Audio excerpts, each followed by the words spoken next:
So think about this for a second. What happens if just one link in a chain breaks? The whole thing falls apart, right?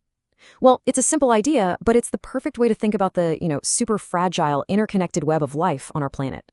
Today, we're going to dive into that web, link by link, and really figure out the basic rules that make every ecosystem tick. Okay, let's look at a classic example.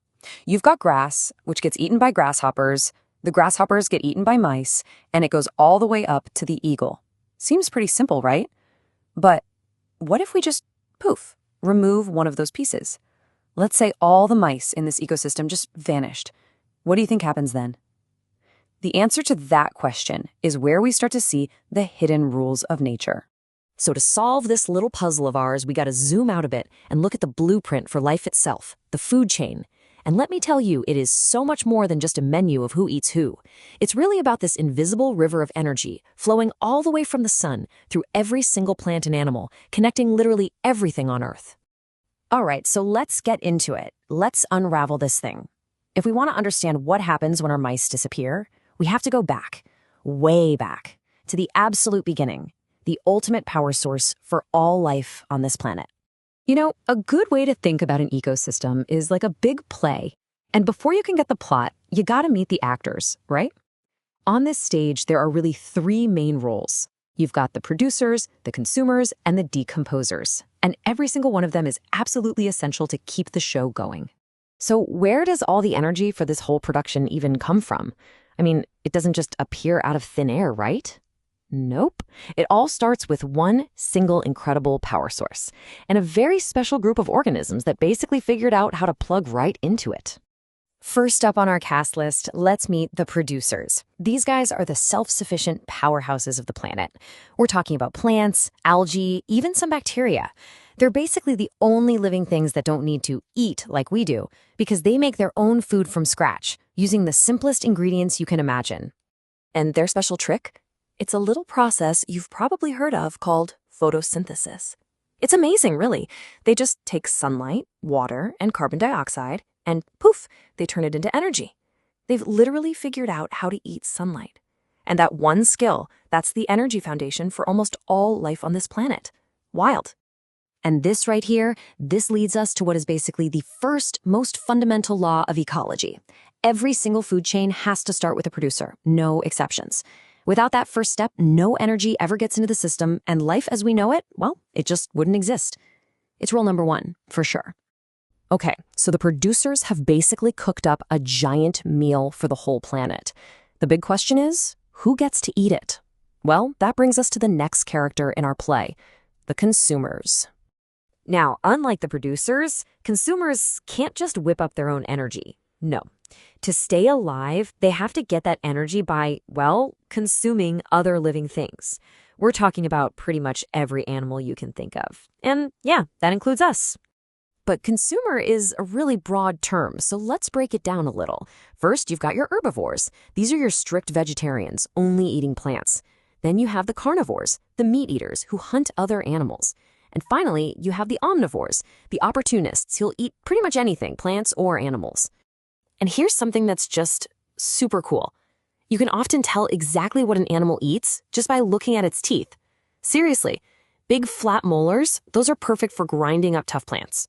Super sharp, pointy canine teeth? Yeah, those are for tearing meat. An animal's teeth are like a business card that tells you exactly what its job is in the food chain. Okay, so we've met our producers and our consumers. Now it's time for the main event. Let's put them all together and actually watch how that energy flows from one to the next. Let's build this food chain. Now, before we jump in, I want you to pay close attention to the arrows. This is a super common mistake. People think the arrow means eats this. It doesn't. The arrow actually shows which way the energy is flowing. Think of it like a one-way street for energy. All right, step one. It all starts with the sun. That solar energy beams down and gets soaked out by our producer, in this case, the plants. This is the first huge deposit of energy into the bank. It's what gets the whole engine started. Okay, step two, the first handoff. A primary consumer, our little grasshopper here, comes along and munches on the plants. See that arrow? It shows that energy, which started in the sun, has now officially moved into the grasshopper.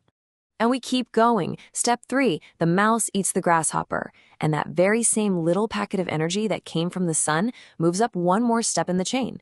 You can literally see it flowing from one link to the next. And now for the final links in our chain. The snake eats the mouse, and then, all the way at the top, the eagle swoops in and gets the snake. Now, stop and think about that for a second. The energy that's powering that huge eagle, it started as a tiny particle of light from the sun. It's traveled through plants, a grasshopper, a mouse, and a snake just to get there. It's an incredible journey.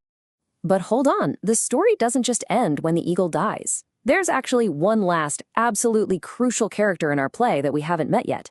I like to call them nature's cleanup crew, the ultimate recyclers. So, when that eagle at the top of the food chain eventually dies, its journey isn't quite over. A whole new crew takes the stage, the decomposers. We're talking about things like fungi and bacteria, and they do this incredibly important job of breaking down the eagle's body and returning all those valuable nutrients right back into the soil. And what do you think happens with all those nutrients back in the soil? Well, they become the food for new plants, our producers, to grow all over again.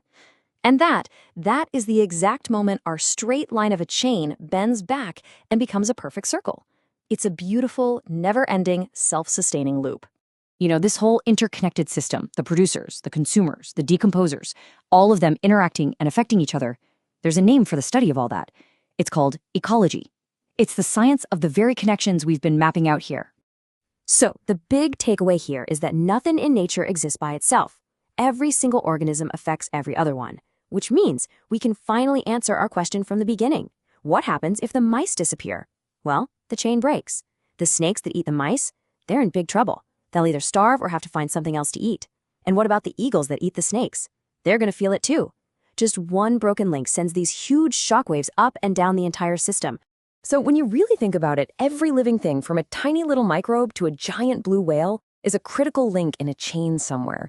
And you know what? That includes you. That includes us. The food that you eat every day, it's just the endpoint of a super long and complicated food chain. So understanding this stuff, it isn't just a science lesson. It's about understanding our own place in this incredibly complex, fragile, and beautiful web of life.